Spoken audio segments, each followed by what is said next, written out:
Сьогодні ми зібралися, щоб почути голос людей, які реально працюють на землі. Почути голос людей, які кожного дня стикаються з проблемами сільського господарства. Що держава повинна зробити, що держава повинна змінити для того, щоб ми ефективно працювали. Ми хочемо підготуватися до того, коли ми візьмемо власне владу в свої руки. Ми партія ліберальна, але наша українська, скажімо, земельне питання воно досить специфічне. В процесі підготовки нашої концепції виникли дуже гострі питання, то я взяв на себе теж сміливість зібрати людей, які прийшли для того, щоб все-таки з практичної зору подивитися на ту концепцію, яка скажімо так, нам підготував фонд Наумана за допомогою фахівців. В Україні свідомо замовчується правда про обслуговуючу кооперацію сільськогосподарську. Тому що в обслуговуючій кооперації, виявляєте, що таке 750 господарств об'єдналися молодших? Виявляєте, скільки це робочих місць? Гроші на момент продажу кожної літри молока в цьому великому молоковозі, ті літри молока належать члену кооператива, не кооперативу. Кожен персонально несе перед кооперативом за якість цієї продукції обумовлено. Ми всі домовляємося, яка це має бути якість, яка має бути технологічна схема, якими забороненими препаратами не можна обробляти. Це настільки потужне об'єднання. Ви навіть не уявляєте, коли в Польщі один з ягідників використав неправильний фунгіцид чи гербіцид, суть не в тому, і повернули за кордон, він мусив продати все господарство і борги залізти. Відповідальність плюс до того, що набагато дорожче продається продукція, але з людини знімається дуже багато проблем. Збереження, продаж. Я вам запитання одразу, бо щоб ми йшли в руслі. От, що ви тоді рекомендуєте, якби ми, прийшовши до влади, що ми повинні були почати саме в контексті обслуговуючої кооперації? Воно, мабуть, не обслуговуючи. Перше, що треба зробити, внести в Конституції зміни, такі як в Польщі, написати, що основою аграрної країни, поляки написали, основою аграрної Польщі є родинна господарка. Коли ми говоримо про ринок землі, чи відкривати його, чи не відкривати, ми говоримо, найменше з 2000 року, тобто 17 років, ми говоримо про відкриття ринку землі. Ми обіцяємо людям, частина людей померла, вони своє право, яке їм було надано і гарантовано Конституцією, і було надано державою, вони своє право втратили. Хто набуває власність при цьому, якщо нема спадкоємців, набуває держава. Чому ми так боремось за землю, за продовження мораторію? Тому що я вважаю, що це пряме продовження корупції на загальнодержавному рівні. Чому? Тому що на сьогоднішній день 30% землі сільськогосподарського призначення вже приватизовані непрямим способом. І в Верховній Раді продовжується, і в Міністерстві АПК продовжується лобіювати інтереси по праву продажу оренди довгострокової.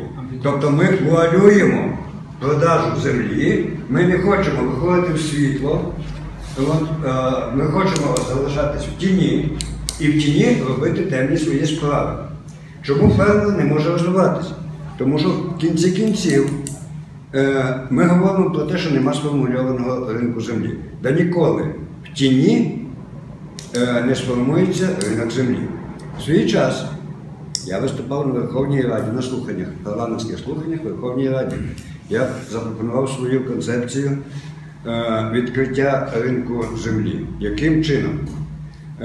Це першим, як держава дала право на користування землею, держава по великому рахунку має право і, якщо не забрати, то хоча б викупити. Я називаю це право першої шлюбної ночі. Якщо держава дала цю землю, і право першої покупки залишити за державою. Називається це одним словом, може, щоб скоротити, це сказати, правила гри.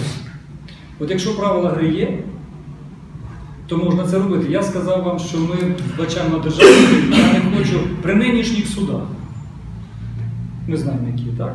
При нинішній олігархату і як він діє, Оце тільки відкрий, і все у всьому основному можу низку продовжувати. Тут тільки відкриє ринок землі, ми отримаємо реально, ми отримаємо хаос. І всіх малих фермерів вичавлять просто звідси. Без ринку землі якраз дрібні фермерські, середні фермерські, дрібні родинні господарства, вони розвиватися не можуть, тому що конкурентну плату оренду від холдингів, між холдингами і фермерськими господарствами витримати важко. Тормозять відкриття ринку землі – це якраз холдинги. Тому що не 100% власників паїв готові до продажу землі. Холдингам не цікаво продавати, купувати клаптями землю посеред масиву.